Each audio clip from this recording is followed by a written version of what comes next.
retrouvez maintenant La Foi prise au mot, votre émission de formation chrétienne présentée par Régis Burnet. Aujourd'hui, Qumran, avec Thierry Legrand, historien des religions, et Catel Berthelot, chercheuse au CNRS. Bonjour et merci de nous retrouver pour La Foi prise au mot, consacrée aujourd'hui au site de Qumran. Ce site, qui est situé sur les rivages de la mer Morte, constitue certainement la plus grande découverte archéologique du XXe siècle dans le domaine biblique.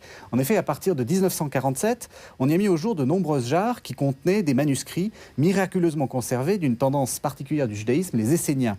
Alors 60 ans après, il est le temps de faire un peu le point sur ce qu'on sait de Qumran. Que contiennent les manuscrits de Qumran? Que nous apprennent-ils sur le judaïsme du temps de Jésus? Que dire des spéculations de tout genre qui ont concerné Qumran? Pour répondre à ces questions, deux invités. Thierry Legrand, bonjour. Bonjour. Bonjour, vous êtes historien des religions et vous travaillez sur le projet de la bibliothèque de Qumran dont on va parler à l'instant. Et puis Catel Berthelot, bonjour. Bonjour. Vous êtes chercheuse au CNRS et vous travaillez également sur ce projet-là. Alors, en introduction, là, j'ai parlé de ce site de Qumran. Il faut qu'on explique que vous travaillez tous les deux sur en fait, quelque chose d'assez nouveau qui est un projet lancé par le CERF qui s'appelle la bibliothèque de Qumran. Donc, expliquez-nous un peu ce que c'est et ensuite on repartira sur Qumran. Alors, la bibliothèque de Qumran, c'est en fait un vaste projet d'édition qui a été lancé par André Paul, donc, qui est à l'initiative du projet, qui a rassemblé une équipe de jeunes chercheurs. Et l'objectif est de publier, on peut le dire, tous les manuscrits de Qumran dans une version bilingue, annotée, complétée par des index, accessible à un public assez large. Je crois qu'on peut le dire comme ça. D'accord, donc en fait, on va enfin avoir tout ce que contenaient les découvertes archéologiques de Qumran. Oui, alors il y a déjà effectivement d'autres éditions dans des langues étrangères qui existent, qui ont été publiées, mais en français, jusqu'à présent, on n'avait pas ce type d'ouvrage, donc c'est quelque chose qui vient compléter l'univers de la recherche. Je crois que ça sera un ouvrage utile. Alors avant d'en venir donc à Qumran, j'aimerais un peu que, parce que je pense que les téléspectateurs sont un peu surpris, vous êtes plutôt jeune, vous n'avez pas de col romain, vous n'êtes pas prêtre, etc. Comment ça se fait que ce soit vous qui travaillez sur Qumran? Expliquez-nous un peu d'où vous venez, qui vous êtes. Catel Berthelot, par exemple. Je crois que Thierry comme moi, nous sommes en fait historiens des religions. Et moi, j'ai fait mon doctorat d'histoire à la Sorbonne. Et en fait, je travaille de manière générale sur le judaïsme à l'époque hellénistique et romaine, donc aussi les débuts du christianisme. Le judaïsme du temps de Jésus. Oui, le judaïsme du temps de Jésus, exactement. Et j'ai commencé à suivre des séminaires à Paris, notamment un séminaire, celui de Francis Schmitt à l'École pratique des hautes études. Et Francis Schmitt était à ce moment-là en France peut-être le seul, encore actif, je veux dire enseignant, qui avait à cœur de transmettre l'importance des découvertes des manuscrits de la mer Morte pour l'histoire du judaïsme et les débuts du christianisme. Simplement, voilà, un séminaire, ça ne fait pas une formation. Donc à ce moment-là, j'ai demandé une bourse pour partir à l'Université hébraïque de Jérusalem. Et je suis effectivement partie. J'ai passé 2 ans au centre d'études qumraniennes de l'Université hébraïque. Et j'ai suivi les cours aussi d'Émile Puech à l'École biblique et archéologique française à Jérusalem. Alors c'est intéressant parce que vous travaillez au CNRS. Donc le CNRS soutient les études qumraniennes. C'est pas simplement une affaire de l'Institut catholique. En fait, le CNRS aime bien soutenir toutes les recherches qui concernent la publication de documents inédits, manuscrits, inscriptions, etc. Et quand on a trouvé les manuscrits en 1947, il y a eu une première équipe qui s'est constituée autour de l'école biblique, certes, donc dans un milieu catholique. En même temps, il y a tout de suite eu des chercheurs CNRS associés. Et par exemple, pour dire que parfois, il ne faut pas opposer les catégories, Émile Puech, qui est donc prêtre et qui travaille à l'école biblique, est aussi directeur de recherche au CNRS. Donc voilà, pour dire que... Voilà. Et alors vous, comment vous y êtes venu ? Alors en fait, c'est l'histoire d'une rencontre avec un pasteur qui m'a remis à l'âge de 15 ans à peu près un ouvrage sur Qumran. Et à partir de là, je crois que la passion a commencé à la lecture de cet ouvrage. Puis j'ai décidé de me former aux études de théologie, aux langues anciennes. J'ai continué cette formation et maintenant j'enseigne à l'université en histoire des religions, comme Catel. Mais j'enseigne le judaïsme, d'autres religions anciennes, des langues anciennes aussi. Donc il y a toute une gamme de produits fournis au cours de mon enseignement. Donc voilà, l'histoire d'une passion pour des textes anciens. Les manuscrits me passionnent.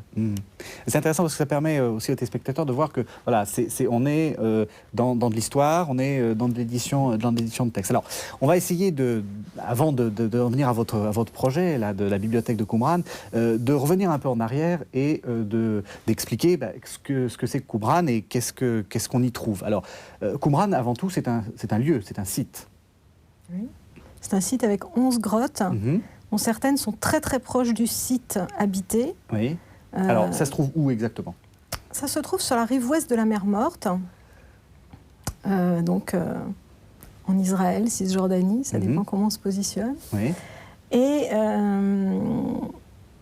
bon, c'est un site qui est à 1 heure à peu près de Jérusalem, même moins, une demi-heure en voiture aujourd'hui, qui est très visité. Alors les grottes, donc, elles sont autour du site, certaines vraiment juste à côté et d'autres jusqu'à 1 kilomètre plus loin. Certaines sont naturelles et d'autres ont été faites de manière artificielle par des hommes.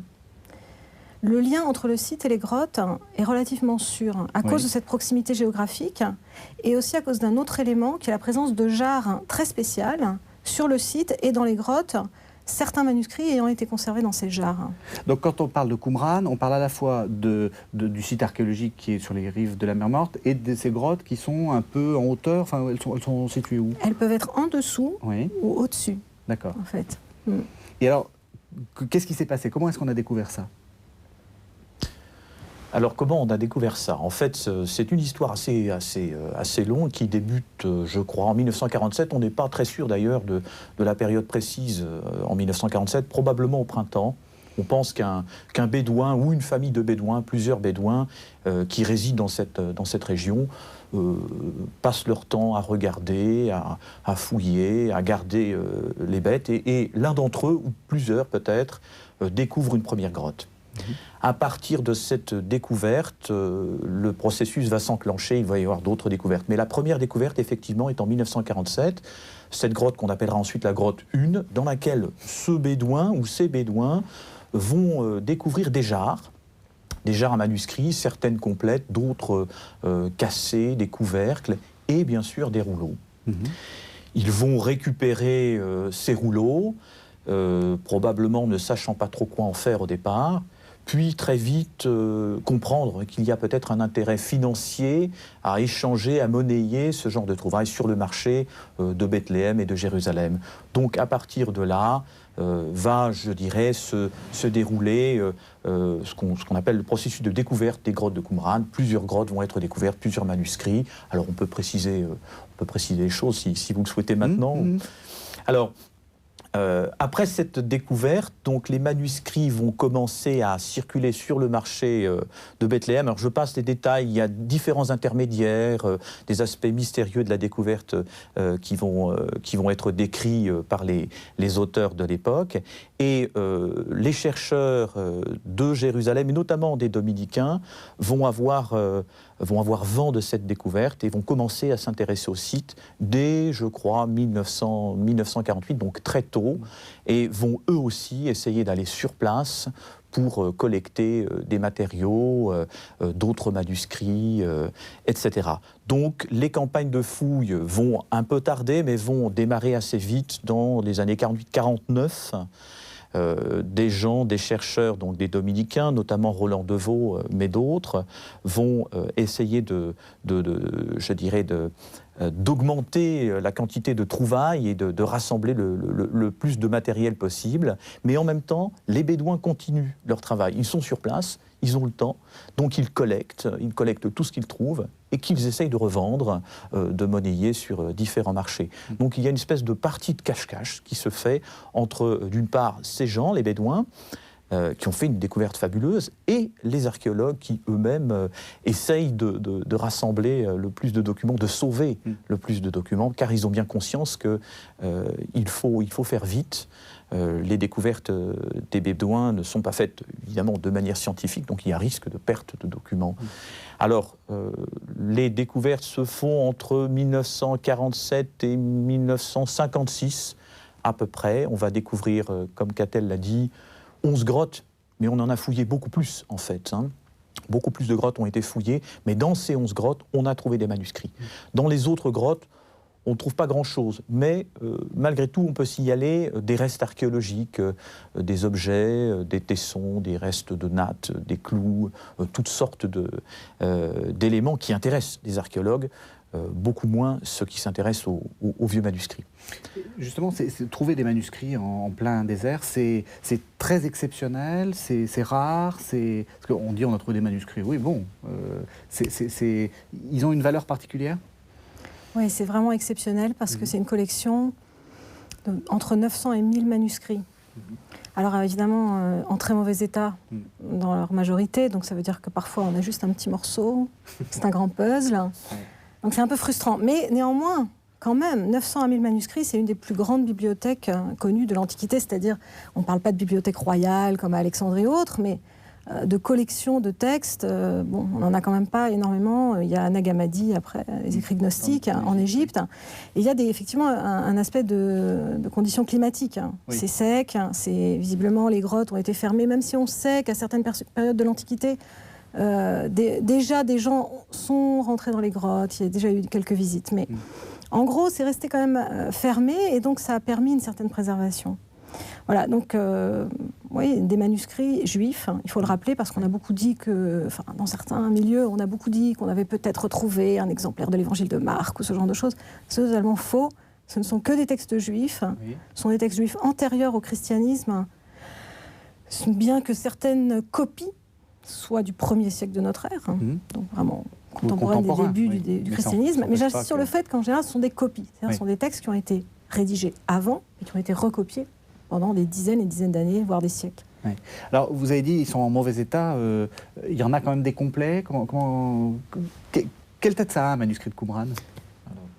Bon, on a plusieurs types. Alors, il y a tous les types se présentent en fait à Qumran. On imagine bien que sur 900 écrits, on va avoir différentes formes. On a des rouleaux. On a, je crois, une bonne quinzaine de rouleaux assez bien Parce que vous appelez un rouleau, c'est un vrai rouleau. On peut le dérouler. Oui. Ils ont des tailles différentes, mais certains sont d'une belle taille. Certains même font jusqu'à 7 ou 8 mètres de long. Oui. Sans être cassés. Alors si, certains, la plupart sont abîmés, mais en les reconstituant, on arrive à cette taille, ce qui est assez impressionnant. Mais par exemple, un des rouleaux d'Isaïe est assez bien conservé, une partie du rouleau du Temple. Donc on a vraiment là, on voit ce qu'est un rouleau. Et puis à côté de cela, on a d'autres rouleaux que les archéologues appellent parfois des cigares ou des mégots, qui sont en fait des rouleaux qui ont été soigneusement roulés à l'époque où ils ont été cachés, mais qui sont très abîmés, qui sont très endommagés aux deux extrémités, voire même aussi à l'intérieur, ce qui donne l'impression d'avoir une espèce de vieux cigare entre les mains. Et on a alors de toutes les tailles, parfois des rouleaux minuscules, on pourra en reparler. On a aussi surtout énormément de fragments, puisque je crois qu'on compte environ 15 000, les chiffres ne sont pas tout à fait stables, 15 000 fragments de toutes les tailles. Certains sont gros comme des confettis, d'autres sont beaucoup plus conséquents, donc lisibles. Mais là, on a vraiment une masse de fragments considérable à côté d'un faible nombre de rouleaux bien conservés. Vous écoutez La Foi prise au mot sur KTO Radio. Aujourd'hui, Qumran avec Thierry Legrand, historien des religions, et Catel Berthelot, chercheuse au CNRS. Alors, vous disiez c'est une bibliothèque. Qui a constitué cette bibliothèque et pourquoi une bibliothèque dans des grottes, c'est pas très pratique? Ça, c'est la grande question posée aux historiens. Voilà, je vous la pose. À laquelle nous avons beaucoup de mal à répondre. Parce que certains ont dit qu'en fait, c'était peut-être la bibliothèque du Temple de Jérusalem qui avait été apportée et cachée là uniquement dans les années 68-70, avant la destruction du Temple. Sauf que des analyses statistiques de datation des manuscrits montrent que, en fait, c'est très peu probable. Que, grosso modo, il y a des différences quand même de datation, de grotte à grotte. Il y a une tendance de manuscrits plus anciens dans telle grotte, etc. Et une répartition aléatoire dans la hâte ne peut pas produire un tel résultat d'un point de vue statistique. Donc déjà, cette hypothèse, a priori, est écartée. Ensuite, il y a la question aussi du site. Pendant longtemps, et notamment parce que effectivement, au début, le père Roland Deveau qui a fouillé le site était un père dominicain qui a un peu projeté le modèle du monastère sur le site de Qumran. Il a imaginé qu'il y avait donc un groupe religieux qui copiait des rouleaux, qui avait même une pièce, un scriptorium, voilà, on recopiait, etc. Alors, peut-être, c'est pas exclu, mais voilà. Peut-être qu'on simplement aussi, on a apporté des rouleaux de différents endroits à différents moments pour des raisons qui nous échappent un peu. On s'est aussi posé la question de savoir s'il n'y avait pas déjà à ce moment-là une guéniza, c'est-à-dire ce qu'on appelle... Guéniza, c'est une pièce, en général, à côté d'une synagogue où on met les rouleaux abîmés. Parce que quand même, on a beaucoup de rouleaux, je ne parle pas de leur état suite à 2000 ans de conservation, mais simplement où il y a beaucoup de ratures. Il y a des choses barrées. Alors, est-ce que... Bon, ça aussi, c'est une hypothèse qu'on ne peut pas vraiment vérifier. Il faut expliquer qu'on ne détruisait pas, ou pas de manière simple, les rouleaux sur lesquels était inscrit le nom de Dieu. Donc, on les mettait dans un endroit à part. Donc, ce serait une sorte de poubelle. Voilà, alors ça c'est une autre question. Mais cette hypothèse a aussi ses problèmes. Donc en fait, voilà, on jongle entre plusieurs scénarios. Oui. Ce qui est sûr, c'est que il y a quand même une sorte de lien entre les différentes grottes. Parce que cette question-là aussi a été posée. Après tout, peut-être que ce sont des initiatives prises par des groupes différents, que la grotte 11 n'a rien à voir avec la grotte 4, etc. Mais on trouve quand même certains textes d'une grotte à l'autre, puisqu'on a plusieurs exemplaires d'un même texte, souvent. Et notamment des textes qui sont très particuliers et qu'on rattache à une communauté qui serait donc une communauté essénienne. Alors, donc on pense qu'il y a quand même eu un groupe derrière la constitution de cette collection. Quand on dit bibliothèque, ça peut un peu induire en erreur, parce qu'on imagine la bibliothèque où on rentre avec son ticket et puis on prend les... Non, ça fonctionnait sûrement pas comme ça. Ouais. Mais on a une collection, et cette collection, il y a eu quand même effectivement des gens derrière pour la constituer, avec une certaine cohérence, mais en même temps, c'est quand même très divers. On trouve quand même des choses aussi qui vont dans des sens différents, comme dans la Bible elle-même d'ailleurs. Mais on n'a aucun écrit proto-pharisien, par exemple, ou proto-rabbinique. C'est-à-dire avant les années 70, à peu près. Oui, parce qu'on pourrait imaginer au moins, pas évidemment, je ne parle pas de la Mishnah et du Talmud, mais je veux dire des textes qui reflèteraient les positions des pharisiens, telles qu'elles nous sont connues par la littérature postérieure. On n'a pas de texte comme ça. On n'a pas non plus, par exemple, le premier livre des Maccabées. On n'a pas du tout de littérature juive en grec comme on en a à Alexandrie. On a juste quelques fragments de traduction de textes bibliques en grec. Donc, il y a une certaine direction, mais en même temps, il y a une très grande diversité des textes dans cette collection. Alors, il y a le mot qui a été lâché, c'est le mot essénien. Alors là, il va falloir que vous nous expliquiez ce que sont les Esséniens, que vous nous disiez un peu les liens qu'ils entretiennent également avec le christianisme, parce qu'on a pu dire des choses de cet ordre-là. Les Esséniens, c'était qui ? Alors, on parle d'Esséniens, non pas dans les textes dont vient de parler Catel, mais dans les notices anciennes des historiens des alentours du 1er siècle, Pline, Flavius Joseph et Philon d'Alexandrie. Et dans ces textes, donc effectivement... des gens extérieurs au mouvement qui disent qu'il y a des gens qui sont des Esséniens. Des historiens et des théologiens extérieurs à ce qui a pu être une communauté. Et là encore, les noms utilisés ne sont pas identiques d'un texte à l'autre. Donc on a le mot esséen, on a le mot essénien, etc. Donc il y a déjà une petite difficulté. Dans les textes eux-mêmes de Qumran, nous n'avons pas ce terme. Alors il y a peut-être un certain nombre de mots en hébreu ou en araméen, de racines, qui se rapprochent de ce terme, mais nous ne savons pas finalement d'où sort cette terminologie utilisée par les historiens anciens. Donc il y a cette difficulté. Est-ce que Pline, est-ce que Flavius Joseph nous parlent des gens qui ont vécu sur le site dont nous parlons, c'est-à-dire Qumran. J'ai tendance à le penser, je pense que Catel aussi, mais il y a ce petit décalage. Donc voilà pour le terme essénien. On a cherché dans les manuscrits à retrouver cette racine, on a proposé des dizaines de théories possibles, on a parlé des faiseurs de la Torah, on a parlé des guérisseurs, des Esséniens comme de guérisseurs, etc. On a utilisé toutes sortes d'étymologies, mais rien de très satisfaisant jusque-là. Il ne reste que dans ces notices anciennes, on parle bien Alors elles sont différentes, elles sont même parfois un peu contradictoires, mais on parle bien d'un groupe localisé à peu près dans cette région. On ne nous dit pas que c'est à Qumran, mais on nous dit que c'est près de Jéricho, En-Gedi, etc., dans cette zone géographique. Et on décrit une vie qui ressemble à ce que l'on trouve, ou ce que l'on croit lire, en tout cas nous-mêmes, dans les grands manuscrits de Qumran. Donc il y a là, pour nous, en tout cas pour moi, un lien indubitable entre ces notices, ces textes anciens des historiens et des théologiens, et les manuscrits de Qumran eux-mêmes. Alors, les Esséniens, c'était qui? Qu'est-ce qu'on en sait? Qu'est-ce qu'ils étaient par rapport aux autres groupes qu'on connaît bien par les évangiles, comme les pharisiens, les sadducéens? C'est qui les Esséniens?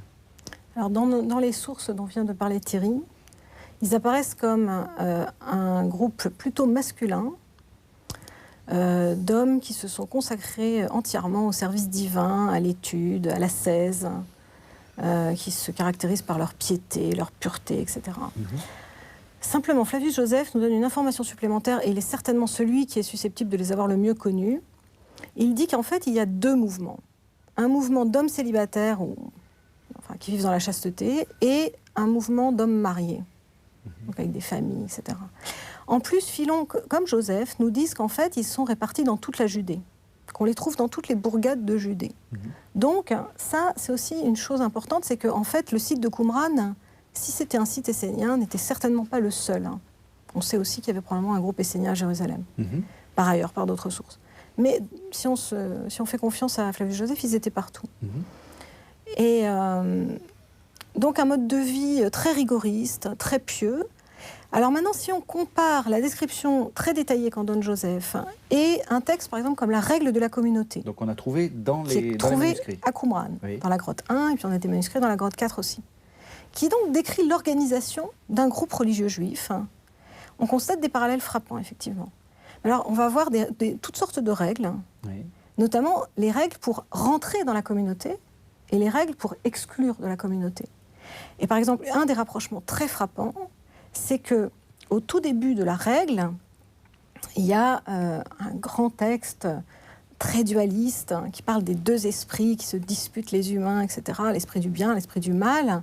Et puis, il faut prononcer, les nouveaux membres doivent prononcer des serments redoutables où ils s'engagent notamment, et ça va intéresser ensuite les exégètes de Matthieu, ils s'engagent à aimer les fils de lumière de toute leur force, de tout leur cœur, etc. et à haïr les fils de ténèbres, Et chez Flavius Josèphe, dans la guerre des Juifs, il dit à un moment que quand il rentre dans la communauté, il prononce des serments et il s'engage à lutter contre les injustes et à soutenir les justes. Alors lui, il le formule en grec, c'est pas exactement les mêmes termes, mais c'est la même idée. C'est la même idée, et on ne connaît aucun groupe juif dans l'Antiquité qui ait eu ce type de pratique, à part les Esséniens. Pourquoi ils rentraient dans ce genre de communauté? Ils avaient un idéal de pureté. C'était qui ces gens finalement?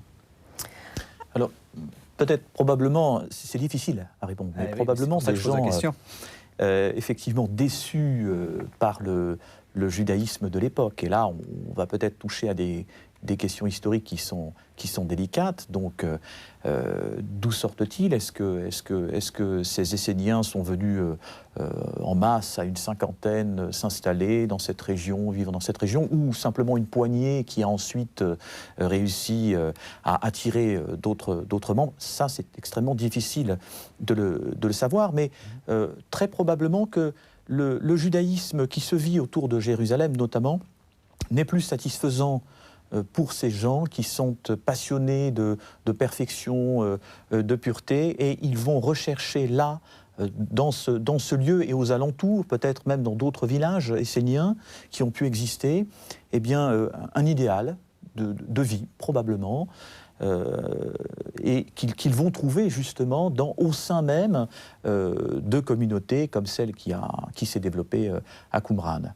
Ensuite, il est difficile de préciser davantage. Alors, il y avait la comparaison avec les moines était bonne ou pas? Enfin, est-ce que c'est l'équivalent de ce genre de démarche? C'est-à-dire, je quitte le monde pour aller avec des gens qui ont la même aspiration que moi, vivre quelque chose Probablement pour une part, puisque je pense qu'il y avait, je crois que Catel l'a un petit peu indiqué, probablement plusieurs catégories d'Esséniens, peut-être des purs et durs sur place qui, eux, vivaient une vie quasi monastique, etc., et d'autres qui se rattachaient plus lâchement à ce groupe-là. Donc on a là des types de vie assez différents. Mais il y avait probablement aussi des gens proches des prêtres, proches de cette catégorie de gens. Alors moi, je voudrais répondre un peu différemment. Parce que je voudrais casser justement cette assimilation avec le monachisme, parce qu'on a quand même projeté de manière anachronique le modèle monastique sur Qumran.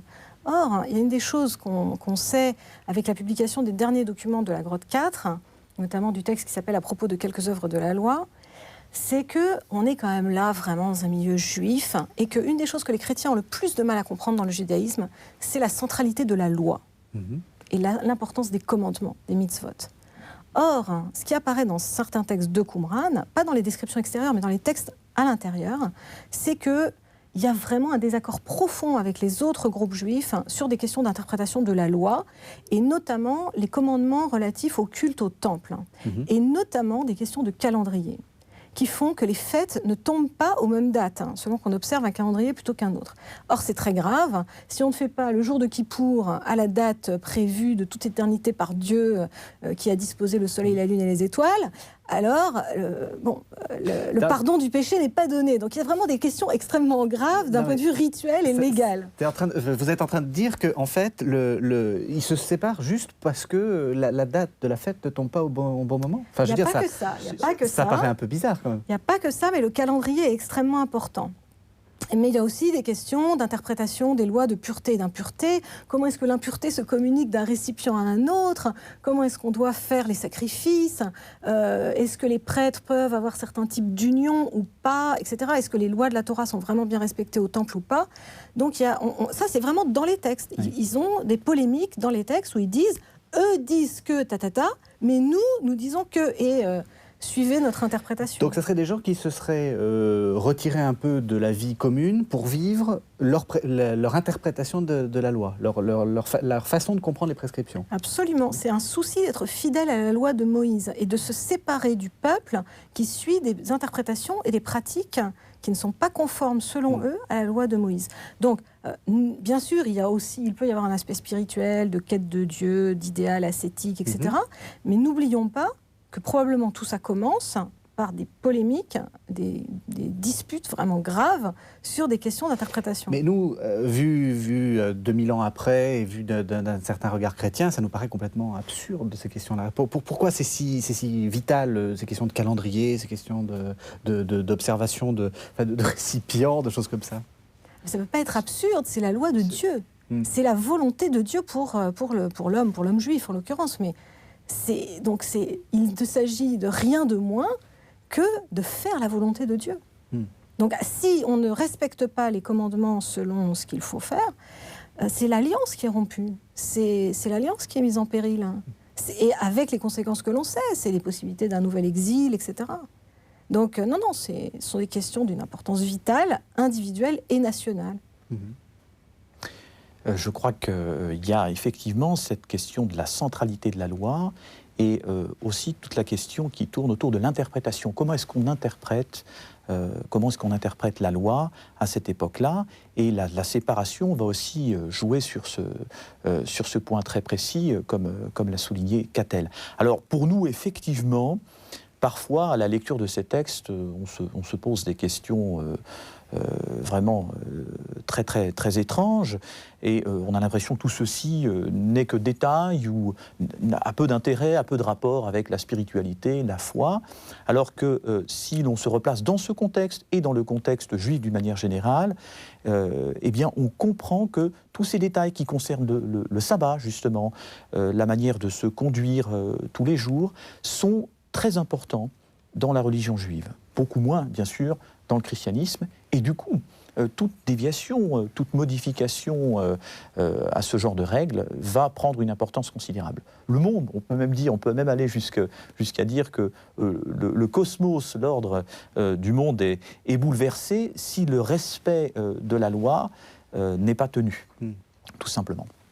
Alors, on va en venir maintenant aux manuscrits. Qu'est-ce qu'il y a dans ces fameux manuscrits ?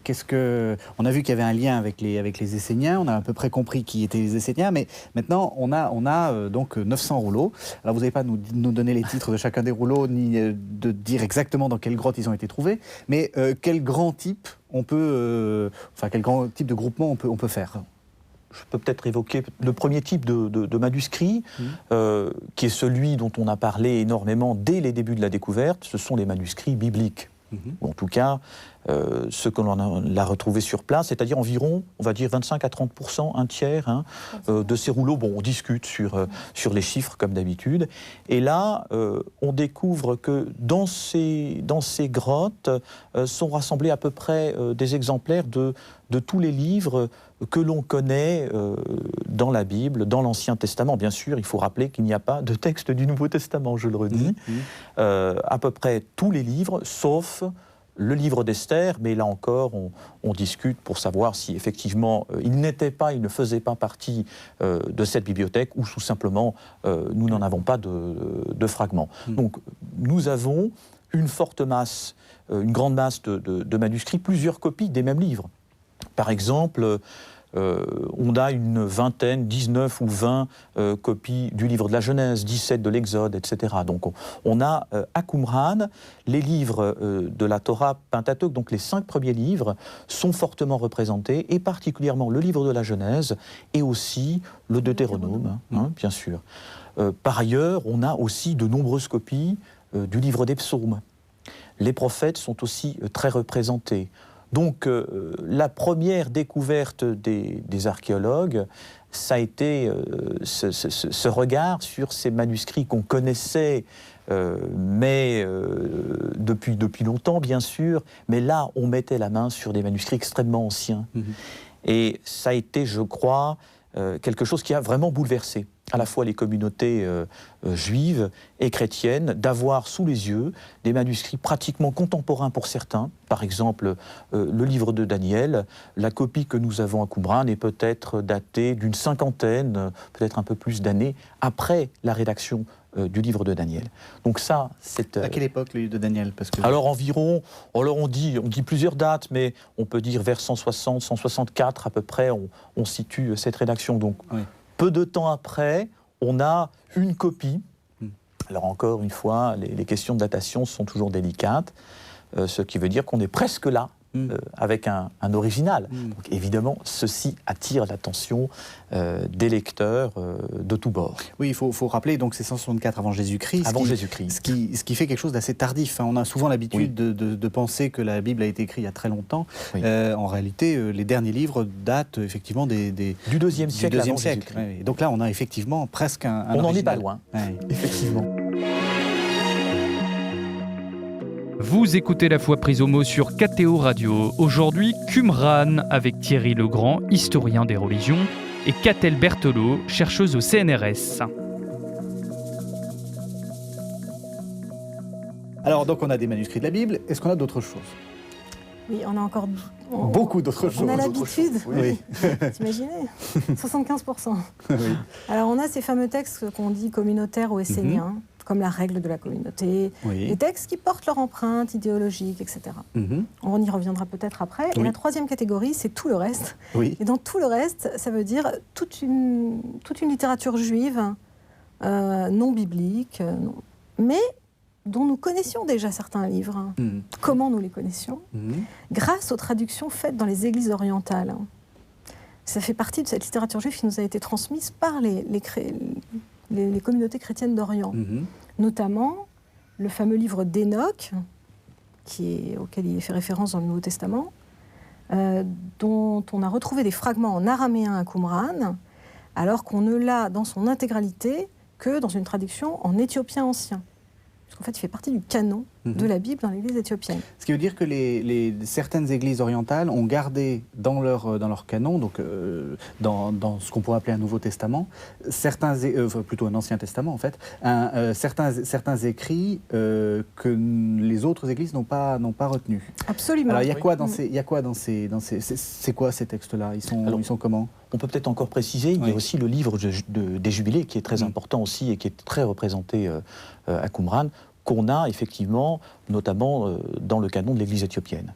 Donc là, c'est une donnée importante de retrouver des dizaines de fragments de ce livre à Qumran. Alors, il parle de quoi? Comment les caractériser? Parce que tous les téléspectateurs n'ont pas lu le livre des Jubilés.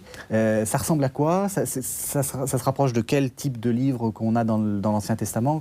Alors, prenons le cas des Jubilés. Prenons le cas des Jubilés. Les Jubilés, ça raconte une scène au mont Sinaï où en fait un ange donne une révélation à Moïse.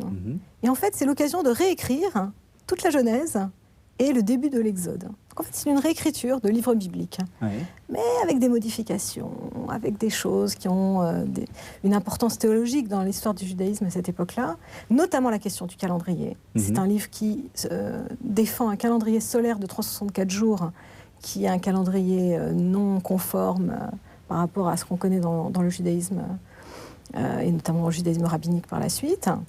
Donc voilà, c'est un livre qui réécrit en fait la Genèse et le début de l'Exode. Et on sait quel statut il avait par rapport aux autres livres? Il était par rapport au Pentateuque par exemple.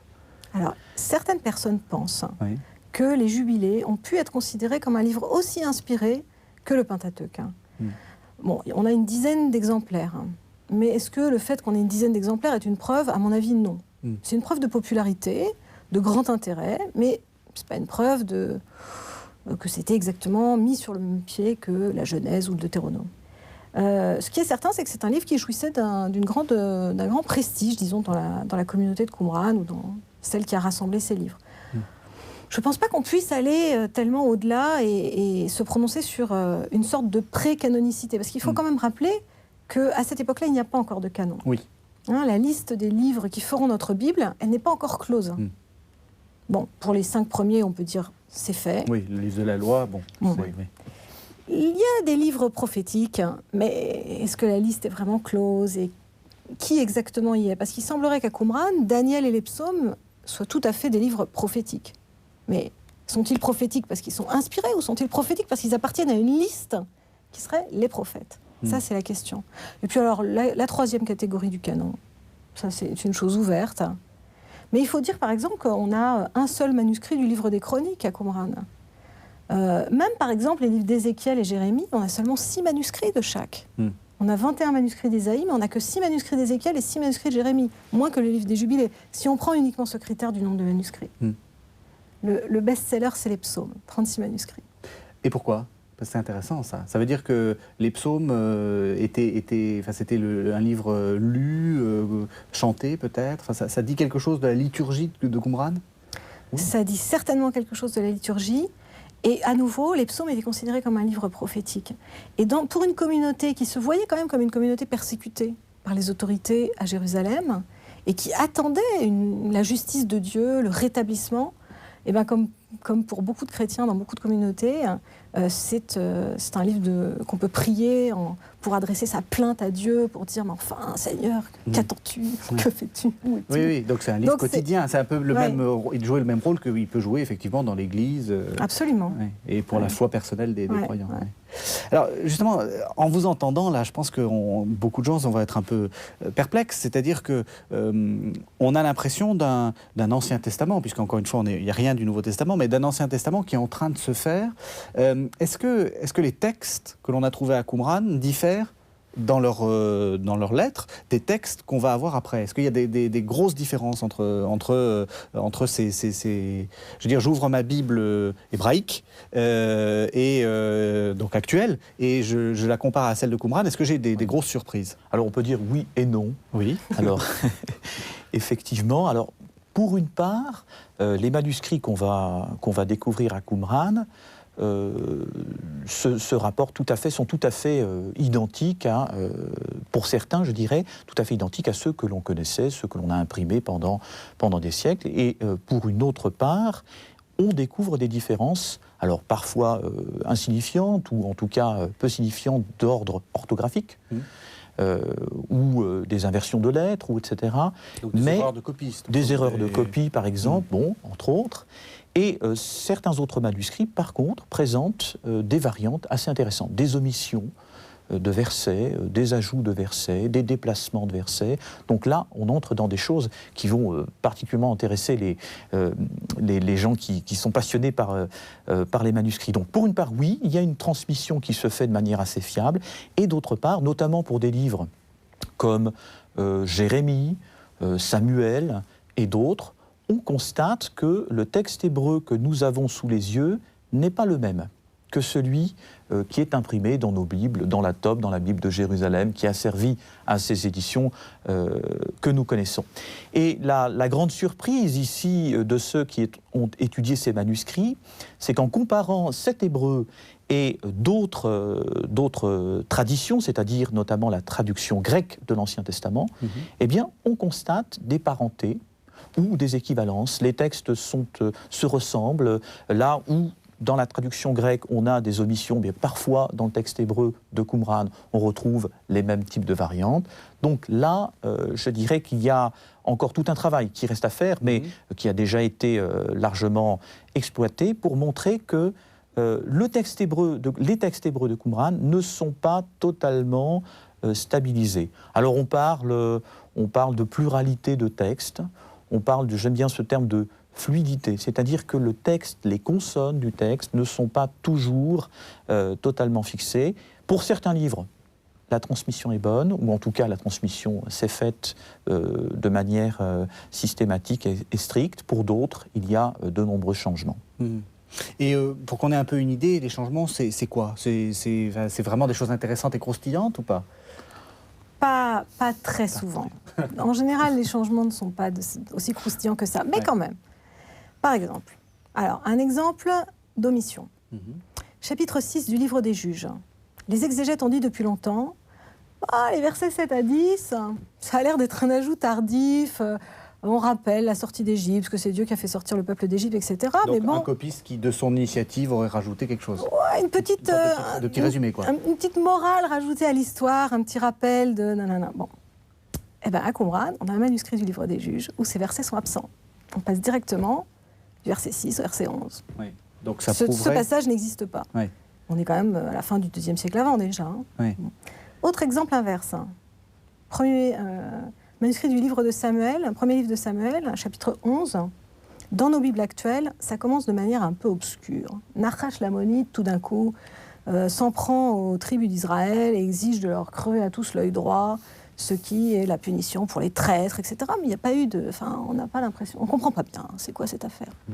Alors, dans un de nos manuscrits de Samuel à Qumran, on a les lignes du début du chapitre 11 qui nous manquent actuellement. Probablement parce que l'œil du copiste a sauté. Enfin bon. Et Flavius Joseph les avait aussi, parce qu'il les paraphrase dans les Antiquités juives. Donc c'est la version la plus ancienne de toute évidence.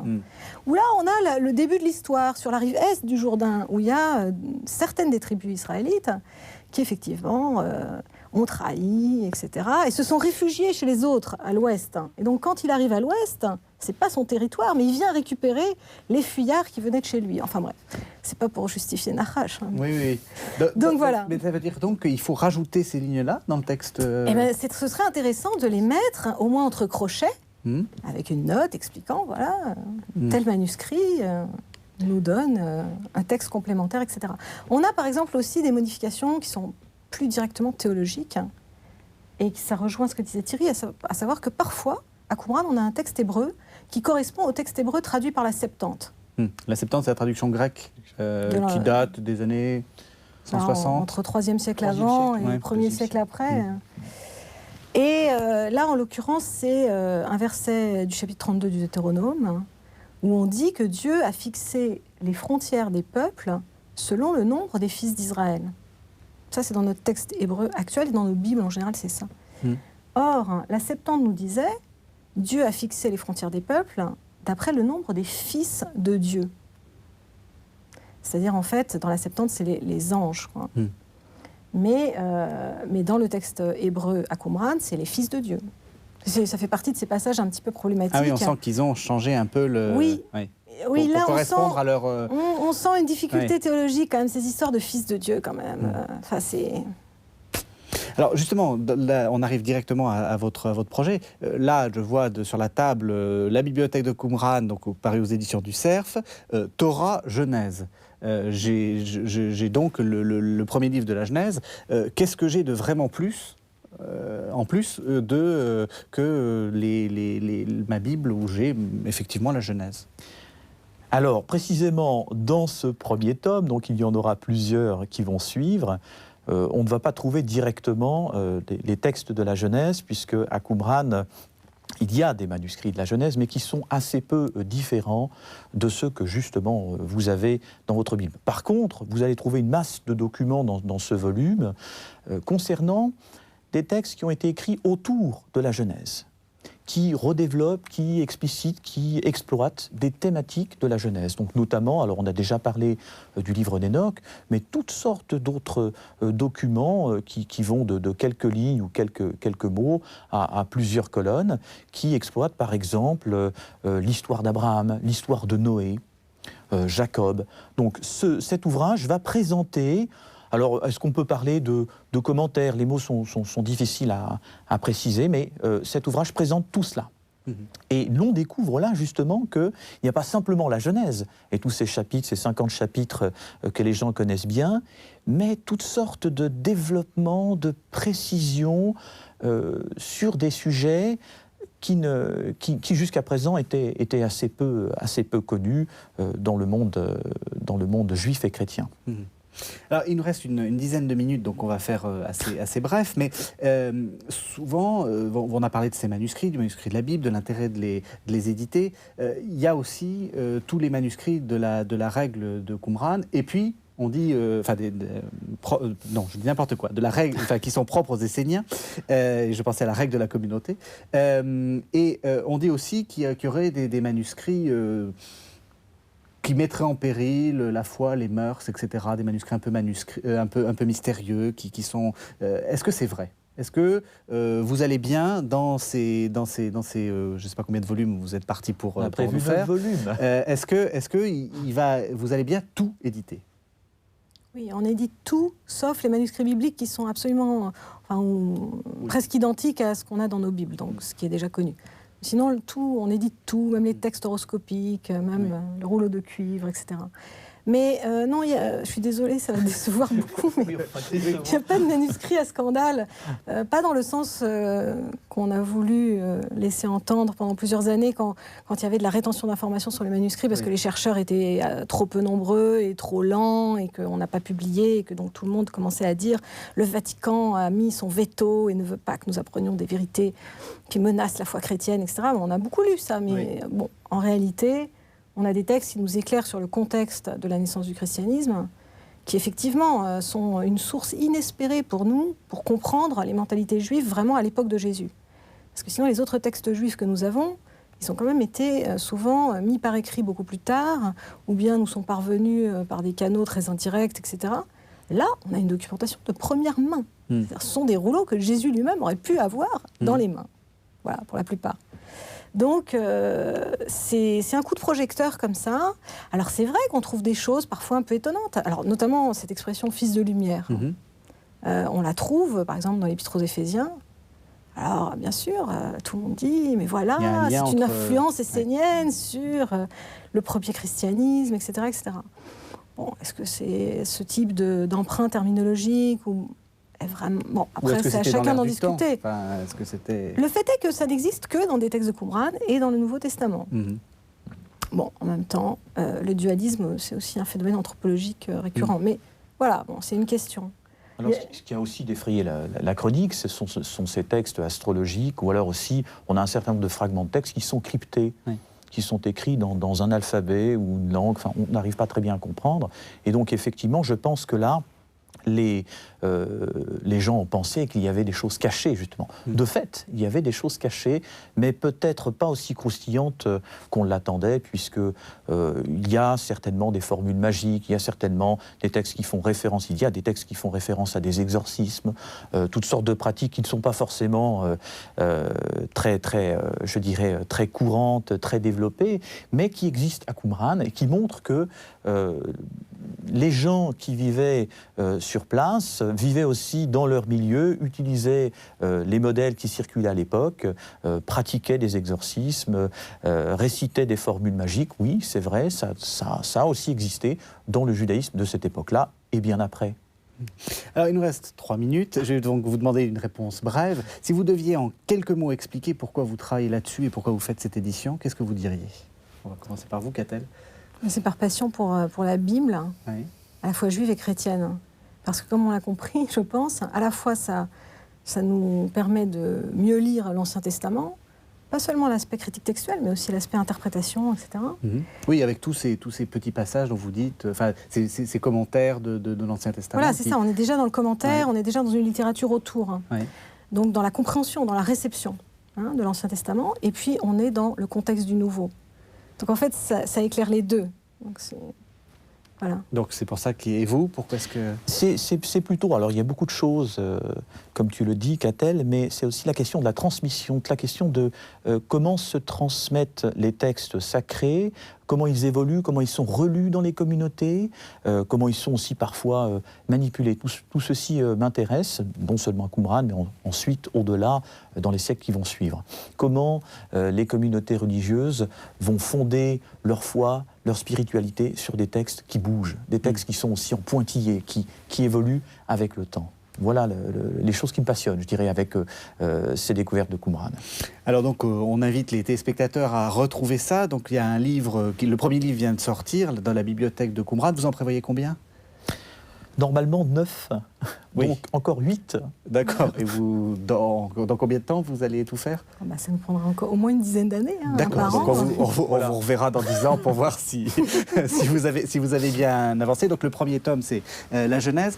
Je mentionne également un livre d'André Paul, donc qui est celui qui a lancé le projet, qui vient aussi de paraître au CERF, qui s'appelle Qumran et les Esséniens, donc l'éclatement d'un dogme. Donc c'est un livre. C'est un livre d'André Paul qui lance le projet. Je rappelle donc que on retrouve la bibliothèque de Qumran aux éditions du CERF. Merci de nous avoir suivis. On se retrouve la semaine prochaine pour une nouvelle émission de La Foi prise au mot. Merci.